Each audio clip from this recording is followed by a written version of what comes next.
A report suggests Oklahoma ranks near the bottom for high school athletes that have access to an athletic trainer. The NFL has even taken notice of it and is helping on the football fields in Oklahoma City.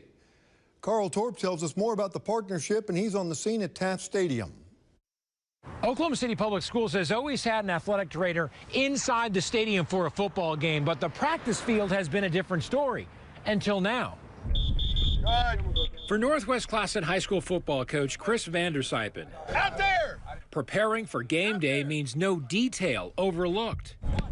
Even if they had been for decades, if a player got injured during practice. I can say I think there's this wrong with you from 20 years of experience in football, but I don't feel qualified to tell kids that they've got, a bone or a ligament or some other kind of damage. That diagnosis before game day lights go on now comes from a trained professional. Football's our main priority. Athletic trainer Colin Gentry's salary is paid for by a grant from the NFL and a partnership between OKC schools and Mercy hospitals. I've dealt with some injuries that have been, 2 to 3 years old, which is kind of crazy when you think about it, that they weren't taken care of because no one was here to take care of them.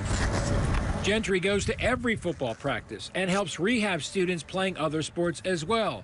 A total of 4 OKC high schools are starting the program this football season. Easier instead of, like, if you get injured in practice, having to wait until your mom or somebody can take you to the doctor, because sometimes that can take weeks. The NFL zeroed in on Oklahoma, which according to one report ranks 49 out of 50 states in access to athletic trainers for high school athletes. We get them to splint and tape them up and we get. If serious injuries are reduced with the extra help, It is taking a load off of our stress. expect more trainers to allow coaches Doesn't get to the end zone, they can return it. to just worry about the X's and O's. On the scene, on the story in Northwest OKC, Carl Torp, News 9. Part of that program includes tracking concussions, and that's something that hasn't been done in Oklahoma City Public Schools athletics.